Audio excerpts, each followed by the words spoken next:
KJZZ's original production, The Show, is supported by Banner Health, Arizona's largest nonprofit healthcare system. Last year, Banner reinvested more than $1.1 billion in community health and charity care. Banner Health, nonprofit for Arizona. bannerhealth.com/nonprofit for AZ. Hi, I'm Mark Brody, and this is the Friday Newscap podcast from KJZZ's The Show. Each Friday, we review the biggest and most important political stories of the week with a panel of experts, which puts those stories into perspective to help us understand why they matter. Here's this week's episode. The court deemed it was unconstitutional. It was an attack on workers, Arizona workers, who work together to make sure they have safe working conditions, to make sure that they have adequate pay, health care, and benefits. Arizona is the swing state in 2024 that Trump won by the most. Republicans start with a very significant voter registration advantage. And the race in 2022 was one of the closest ones in the entire country. She had an uncontested primary, but she spent, $7.5 million somewhere in that neighborhood. It didn't seem to move the needle for her. This close, less than 100 days from the election, this is a federal takeover of a constitutional duty that the states have, not the White House. I could not be more honored to stand with Andy Biggs. He's a fighter who protects Arizona's families, and together we'll make Arizona affordable again. So if you wanted to, feel like a celebrity for a moment, like a somebody, just walk into a Costco with Harry Mitchell someday. You'd be there for half the day, forget what you came for, just because he was just stopping and talking to people. And joining me to talk about a flurry of court rulings on ballot measures, updates to the governor's race, and more are Matthew Benson of the firm Veridus. Matthew, good morning. Good morning. And former State House Minority Leader Reginald Boulding. Reginald, good morning to you. Good morning. So, Matt, let's start with the big news from this morning. Andy Biggs, the Republican nominee for governor, has selected the first ever lieutenant governor candidate, former State Senator Sina Kerr. Good pick for him? Yeah, absolutely. Sina, West Valley dairy farmer, deep roots in agriculture, former legislator, as you mentioned, former member of the Trump administration under the USDA, well-liked, well-respected around the state capitol. I think this pick is getting a lot of good reception so far. Does it move the needle? Could any pick move the needle for this office? Solid pick. Does it change the race in a fundamental way? I don't think so, and I'm not sure that any lieutenant governor pick could do that. That's an awfully high bar, but it is a strong pick and a strong ticket going forward. So, Reginald, you worked with Senator Kerr when you were both at the legislature. What are your thoughts on this pick? Yeah, I mean, I think that and Andy Biggs, he selected someone who's very well respected down at the Capitol, well respected throughout the state. My time serving with her, she was well respected down there. I mean, I think that's sort of like the cliche, there's not too many things that people could say about her. I do believe that, when you spend time in the legislature, there are going to be, there's votes that you've taken, there's bills that you've sponsored that I'm sure that the Hobbs campaign, they will, attach to her as they will with Biggs. But ultimately, Andy Biggs is running for governor, and I believe that what you'll see is messaging targeted toward him. I do think that she helps him at least probably shore up some folks who may consider not voting for him. Really? How so? I do. I think that you may have some, Republicans who are, looking to see what decisions a Biggs administration would make. I mean, this is actually the first decision that he made, was selecting someone who would be considered more, somewhat moderate. I think still very conservative. There's some, bills around, abortion that she sponsored that, I think some, women may not be accustomed to supporting her because of that. But I do think that he could have made other selections that could have been much more controversial. So I think he played it kind of safe. Matt, you said it's a solid pick. Would you agree that it's also kind of a safe pick? Yeah, I think it is the pick that people expected. And there were a few names that were out there under consideration, each of whom was a female. I think it was important that he balanced the ticket, softened the optics a bit, running against Katie Hobbs. And some of the attacks that people expect are going to be coming Andy Biggs' way. This helps in that regard. But But, to Reginald's point, people are voting for the governor.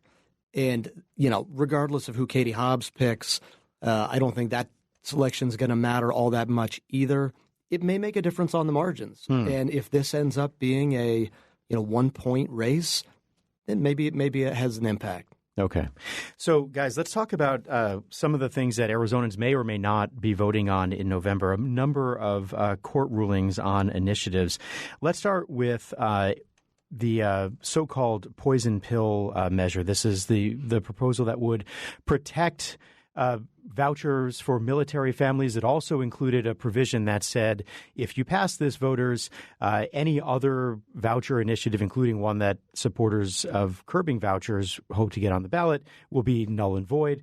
Reginald, a judge this week said, no, this violates the single subject rule. It will be appealed, but what do you take from this initial ruling? Well, I think it's important for viewers to understand the single subject ruling, and its essence is that, if you're asking, voters to weigh in on a particular issue, they should have the ability to weigh on that particular issue without including something that may be unrelated. And what you saw with this ballot initiative was putting two different issues, one that people may be in support of and one that they may not, into one resolution. And that's just something that you can't do. So I think the court got it right. I don't think that this resolution should have even been part of this cycle. It clearly was retaliatory because you had a number of parents and teachers and community folks who said, the school voucher system is draining our state budgets, and this was clearly retaliation. So, Matt, with the stipulation that none of the three of us in this room are lawyers, and people have lost a lot of money trying to predict what courts will do, as I mentioned, this will be appealed. Are both Republicans and Democrats at this moment sort of thinking back to the proposed deals, both at the end of the legislative session and the one that was floated as maybe a special session, now that we're starting to see some of the rulings and the outcomes on some of these issues? Well, This is exactly the reason that there were a lot of Republicans and conservatives and ESA supporters who wanted to strike a deal that would have removed both of these ballot measures, the referendum and the initiative sought by the teachers union that is much more punishing toward the ESA program. That deal would have basically had everybody kind of put down their arms, take those measures off the ballot, and move forward with some modest guide rails for the ESA program in place. But the deal fell apart in large part due to opposition from Senator Jake Hoffman, Freedom Caucus folks, and then, ultimately some far left progressives also scuttled the deal. So it fell apart. So if you're a Republican or an ESA supporter, you now have the worst of all worlds. Looks like this ballot measure is going to be off the ballot, and the only thing on the ballot is going to be the teachers union measure, which is the one that ESA folks are really concerned about. Well, and that, of course, supposes that the challenges to signatures are unsuccessful and it stays on the ballot, and that, this one doesn't win on appeal. Do you, again, none of us are lawyers, but, there's been so much discussion about what actually constitutes a single subject. The supporters were making the argument, look, these are both dealing with vouchers. Why are we having a problem here? Yeah, we have this single subject debate every year with ballot measures and what constitutes more than a single subject. And, round and round we go. Frankly, I'm no attorney. I don't know how the judges kind of slice and dice this, but this is the determination that they've made that this violates single subject. And, and it's also the reason that some other ballot measure got removed from the ballot. Yeah, let's talk about that one. Reginald, this was a measure that was intended to go after teachers' unions, but public safety, other public unions said, hey, this also probably implicates us as well in really trying to curb what they can do and where they can do it, that kind of thing. A judge has also basically kicked that off the ballot, although as with the voucher one, there's an appeal planned. Thoughts on this one? I mean, this has to probably be one of the biggest failures of House and Senate leadership at the state legislature in an effort to move retaliation, wrote a piece of legislation that, folks, let them know that, if you're writing language in which you're naming, public sector unions, you actually really need to spell out who you're talking about. Otherwise, you're looping in fire and police. They were told that countless times. And what you saw was, Senator Warren Peterson, stand up and say, no, we got it right. And I think this was a significant failure on their part. With that being said, I think that, no matter if you support unions or not, we shouldn't be, targeting unions from a retaliation standpoint. And also, this absolutely violated a single subject. Matt, there had been some talk of maybe trying to come back into special session to clarify that some of the public employee unions, the police and fire, were not involved in this. Would you assume that offer is now off the table? I presume it's off the table at this point, and it was political malpractice to have allowed this referendum to go forward in this means. Look, as Reginald said, the police and fire unions just went bananas after this went up, and highly critical of Republicans. There was talk of endorsements being pulled from Republican candidates and that sort of thing. And why? It's just a complete unforced error. And then, of course, now a court has stricken the whole thing, which honestly, as a Republican, is probably the best. That this is the best result we could have had, because hopefully it's off the ballot. Nobody let us not speak of this again. I think it is interesting that there's been no talk of appealing this decision. Republicans at this point, I believe, are happy to just let this go away. Well, when you say let's not speak of this again, does this become a campaign issue for Warren Peterson, Senate President, who's running for Attorney General? Well, I'm confident that Democrats will try to make it a campaign issue for him and others. The question is whether it's still a salient point, 90-some days from now. And if it's not on the ballot. And if it's not on the ballot, it may be moot at that point. Okay. Reginald, let me start with you. Governor Hobbs says that she will not be debating Andy Biggs. We were talking about the governor's race before the break. She says she will not debate Andy Biggs before the November election, and said she'll travel around the state and do events like that.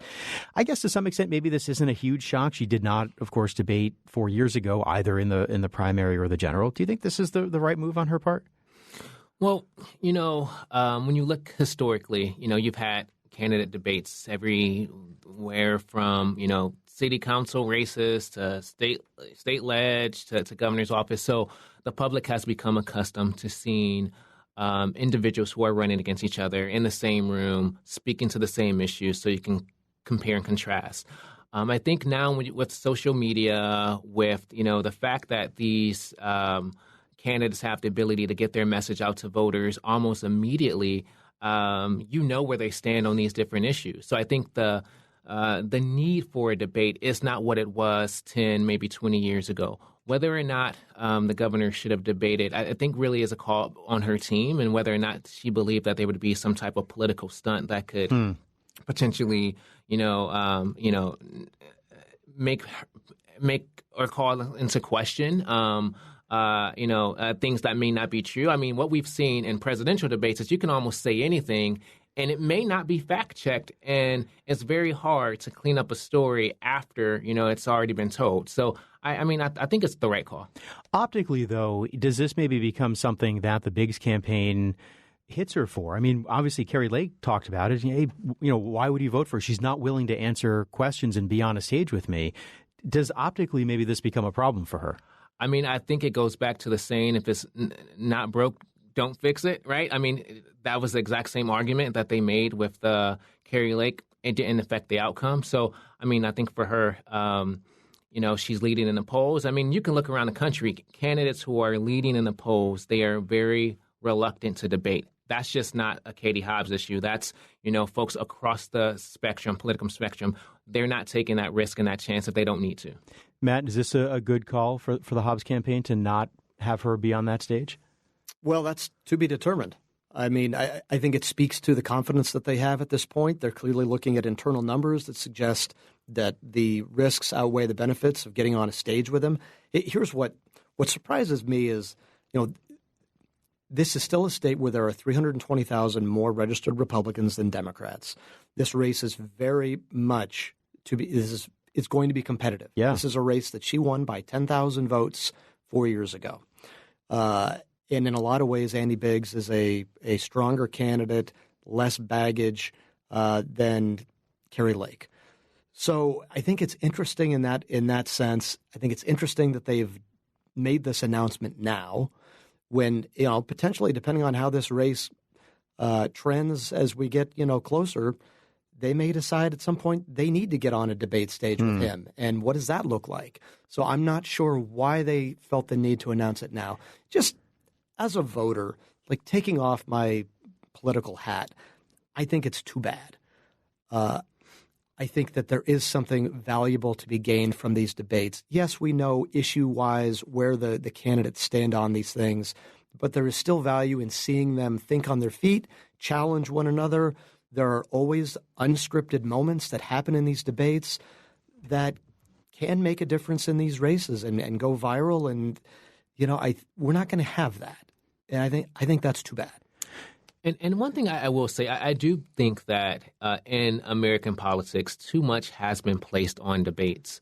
Who makes decisions in a 5-second sound clip? That's just not how the world works, right? I don't want a leader who I have to, who's going to have to answer a question in 5 seconds, and I'm going to take whatever you say over that next 5 seconds, and that's going to be applied to state public policy. That's just unrealistic. I would prefer candidates having detailed plans on what they're going to do regarding specific issues that they've vetted, that they've talked to experts on, that they have had opinions on. And quite frankly, I don't know if a 15-second sound clip tells me what I need to know on public policy. You're clearly not making voting decisions based on what you see on TikTok then. No, I'm not.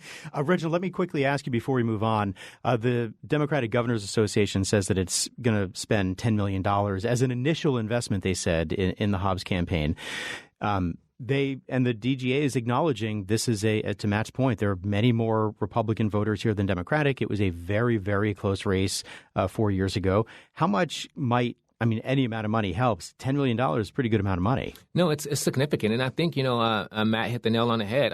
This is going to still be a tight race. And I think that the sign that, they said this is their initial investment, which is leading and indicating that there may be additional resources to come.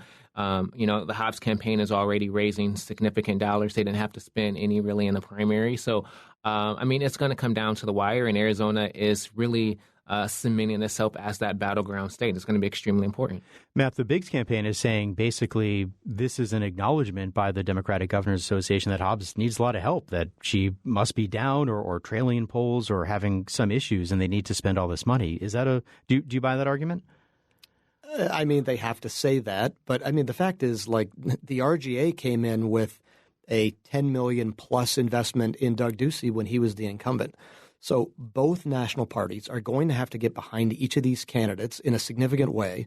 And the thing to watch here is, what does the RGA do? The Republican Governors Association. How much does the Republican Governors Association invest in Andy Biggs? Do they come out and say, we'll match that 10, we'll go 15? Or do they come out and kind of, $2 million, $3 million, here's something and we'll see how it goes? Because they've got a lot of competitive races in other states where they likely did not expect them, Iowa and elsewhere. And, they're going to have to get behind Andy Biggs significantly. He is not a big fundraiser. So if the RGA doesn't kick in with at least $10 million, he's going to have to find money elsewhere, Turning Point. Or elsewhere. Is that would you consider that a signal from the RGA if they don't match or come close to what the Democrats gave to Hobbs? Yeah, absolutely. It would be a signal that they are supportive in this race, but not all in. Okay. Reginald, I want to ask you about the 1st Congressional District. This is Scottsdale, Fountain Hills, the seat that David Schweikert holds now that he left, of course, to run for governor. The Democratic Congressional Campaign Committee this week added Amish Shah to its Red to Blue program. That was the program that they had in the primary put Marlene Galan Woods in, but Shah, of course, won that primary. How awkward must that phone conversation have been between the DCCC and Shah saying, hey, we'd love to put you in this program? What do you think? I mean, so I know Amish pretty well, and I can be assured that he was probably gloating and smiling from ear to ear with that in that conversation. I mean, I think that he's a hard worker. He earned the respect of voters in that district, not only this cycle but prior cycles before. I think that matters. I think he's in the best leveraged position right now, as much as any other candidate in the Red to Blue program, which, party leadership, they absolutely need him to win his race, and they were not with him from the beginning. So I think he has the ability to get a little bit more resources, a little bit more support, because they'll be trying to not only ensure that he wins, but also shore up his vote in the event that the Democrats take the U.S. House. So you think maybe he would get more resources from the DCCC now than he would had he been endorsed in the primary? I mean, look, CD1 is one of the most competitive races in the country, so resources were going to already come. But I absolutely believe he's going to get much more resources now that, there was a campaign against him. And I think it also sets himself up in the event that he wins this race to get pretty good committee assignments. Matt, I feel like I've been asking you to wade into internal Democratic politics for most of the show. I apologize for that. But does this affect his campaign in any way? The fact that he was not the favorite of the party, I guess that could go either way for him, right? Yeah, it is interesting because multi-million dollars worth of ads have been run. That is my congressional district. And so all we've been seeing are ads for, the last couple of months saying that Amish Shah is a closet Republican and he's conservative and all this stuff. And so it is interesting. Some of the talk among Republicans is whether that now kind of helps with his conservative credentials in a swing district. In a swing district that does lean Republican. Whether that now helps him to be determined, but 100% agree that the DCCC now has to go in doubly for him to mend those fences. But I will mention the other candidate in this race, and it's Jay Feely, a Republican, probably the strongest Republican that the party could have put up coming out of that primary. Well-funded, good name recognition, former Arizona Cardinal, et cetera, et cetera. And he will have all the resources he needs to be very competitive in that and keep that seat in Republican hands. Does this become a talking point? Is that something that someone like Jay Feely or his supporters would talk about, to voters, the fact that, hey, Shah is somebody who the, party folks didn't want, or maybe to your point earlier, that is something they'd avoid talking about because it makes Shah look better? Well, it's highly ironic because after the whole Democrat primary where they called Shah a closet Republican, now Republicans are calling Shah a Democratic socialist. So you got to pick one here, right? Yeah. Apparently not. Right. Apparently he can be both. Reginald, would you expect this race to resources not to be an issue for either candidate in this race? No, I mean, you're going to see outside resources. The candidates are going to both raise good money. So it's going to come down to the margins. And I think it's going to be another tight one. Kind of like what we were talking about with the governor's race. It could be, would you expect it to be within a couple points, Matt, the final tally on this? Oh, absolutely. Would you agree with that, Yeah, Reginald? absolutely. Okay. Definitely. Yeah, all right. Well, as Matt says, to be determined, right? We'll find out in early November. Matthew Benson, Reginald Bolding, thanks you both for the conversation. I really appreciate it. Thank you. That's all for this week's Friday Newscap. You can find the full show podcast at podcast.kjzz.org. I'm Mark Brody. Thanks for listening.